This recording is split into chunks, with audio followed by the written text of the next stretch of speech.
Hey guys, what's going on? It is me, the creator of Grid over here, and today I'm with my next guest, and this one is a really special one. I'm introducing you to Kingsley. Yes. Yes. So, to him, Kingsley is my very first guest that has a lot of experience and wisdom around financial.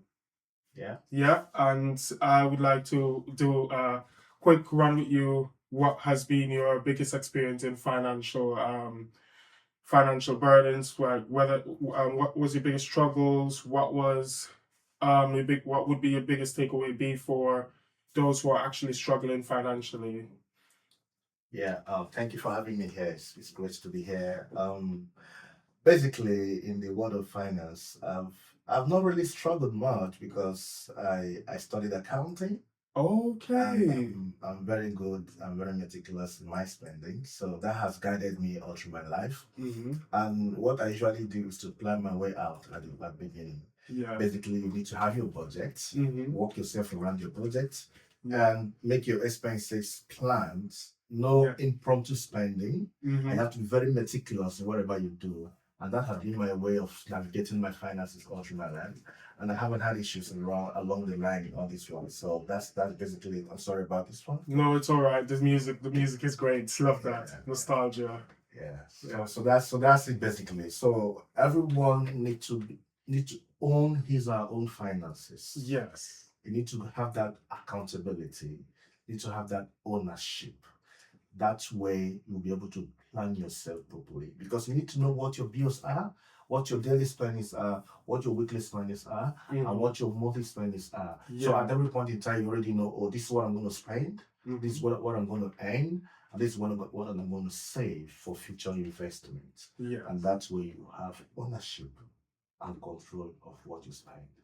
Lovely. I love that talk. I really love that talk. Really concise, really love it, really on spot. Unlike any other people that share a lot of experience, yours was really on the spot. Yeah. Like you would say, accounting.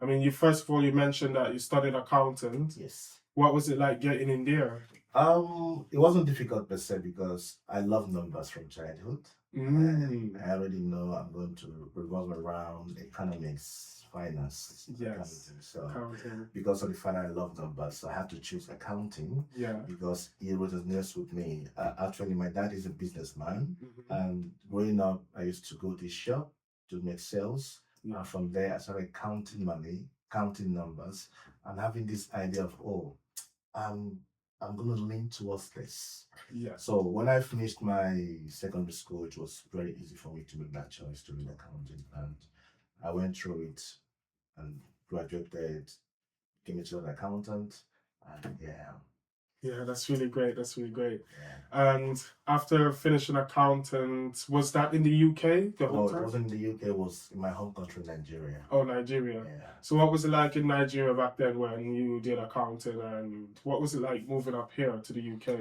It wasn't difficult because accounting is accounting everywhere. Yes. We have these fundamentals, debiting and crediting, having your accounting policies, and that guides your finances, whatever you do in your account financial reporting. So financial reporting is guided with same principles of IFRS and IS everywhere. So it wasn't difficult to navigate.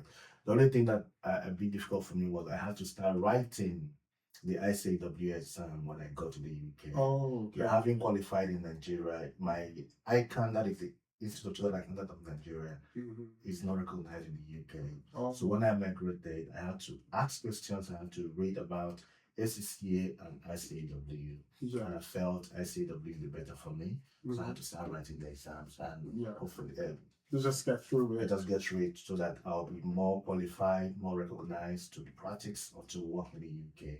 And after a couple of exams, I qualified. And so I'm currently a chartered accountant in my country, Nigeria, Mm-hmm. and a chartered accountant here in the UK. Oh, that's amazing. That's a really, really big skill because accounting is like universal stuff, like Yes. universal subject, like Everything Everything.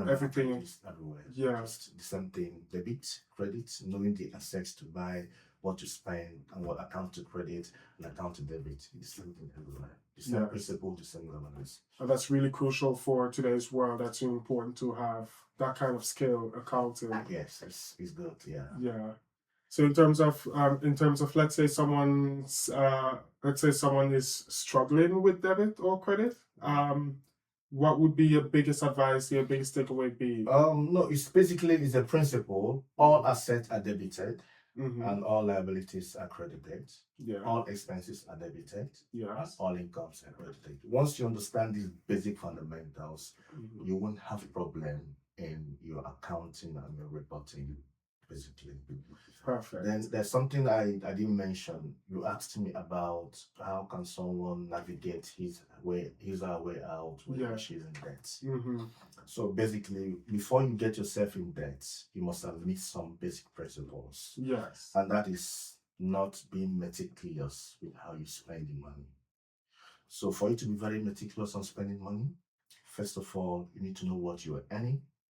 Mm-hmm. I need to know what you're going to be spending. Yes. You can't spend all your money. Right. No sensible human being spends all the money or she earns. Right. A certain percentage should go to your savings Mm. for future investments. Right. And a certain percentage should be spent on your day-to-day activities. 100%. So when you find yourself in debt, what will you do? You need to apply what I call REN principle. Mm-hmm. It's WREN. REN principle. Mm-hmm. For every expenses you want to make, you have to text it in these 4 parameters. Yeah. One of them is W. Is it holy? Must I spend this money? Mm-hmm. Must I make this spend? Must I get this? If it doesn't pass that test, you leave it. Yeah. Is it reasonable? Reasonable. Is it reasonable that I should go on partying? Is it reasonable that I should go on buying all sorts of sofas, buying all sorts of clothes anywhere I found them? Mm-hmm. If it is not reasonable that I should have 3 or 4 wristwatches, I shouldn't buy 3 or more. I should buy only 1. Right. What does it serve just to look at it and know what the time is? Yeah. So why should I have 3?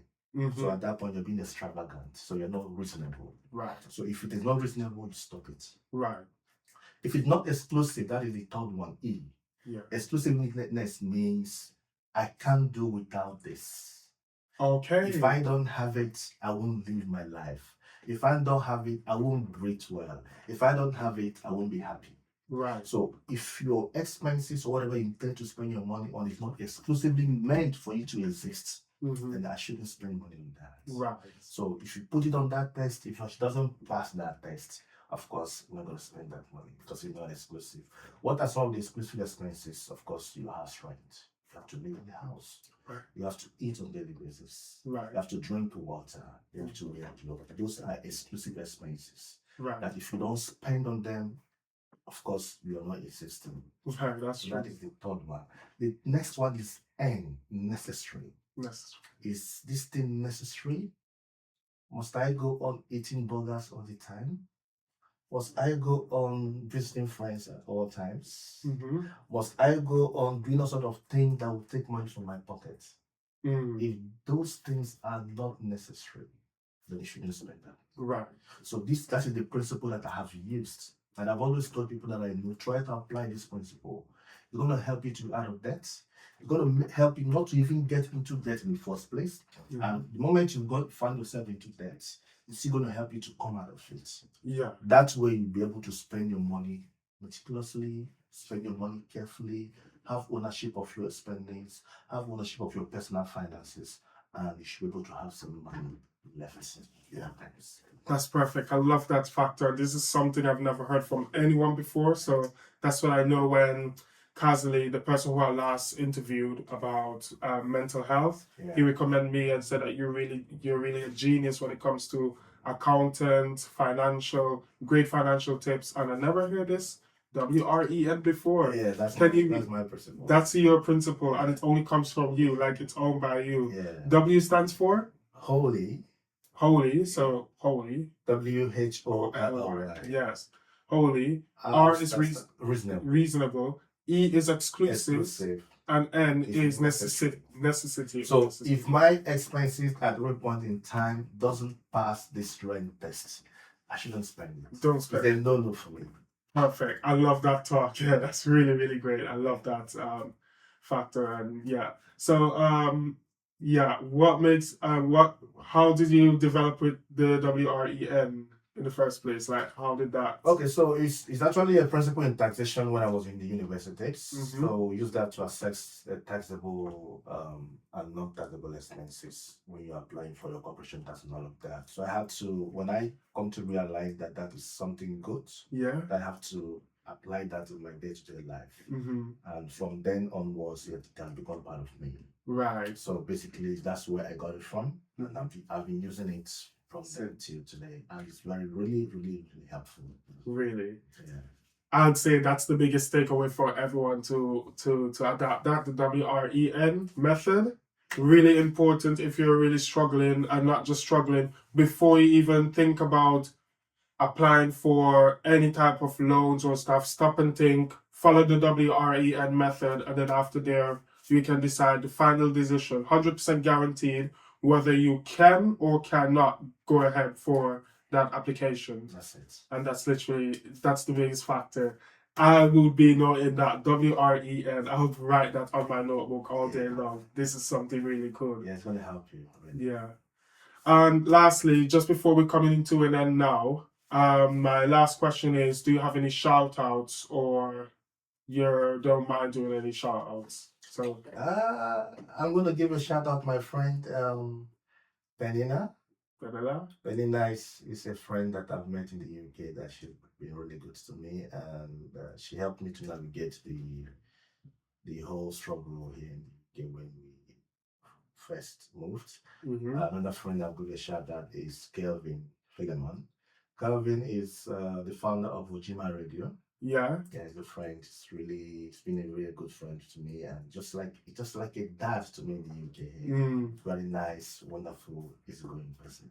That's really amazing. Thanks for those shout outs. Really, really great. Shout out to Kevin, the CEO of the former CEO, the founder of Ujima Radio. The founder of Ujima Radio. And shout out to Penina, the co-founder of HAYAT Kingsley Associates Limited. Lovely. Thank you guys for getting him into a better safe place, into a better position to where he is today. Yeah. Yeah. Love that. So that brings into an end now, and that was a great interview with Kingsley. Yeah. Yeah. I'm not sure if you're alright sharing your last name. Kingsley Ujah. That's my full name. Perfect. I'm just gonna note that soon. Yeah. Yeah. It was nice interviewing you, and not just interview, podcast, and it was lovely to have you in. Thank you very much. Pleasure in. Thank you for having me. Thank you.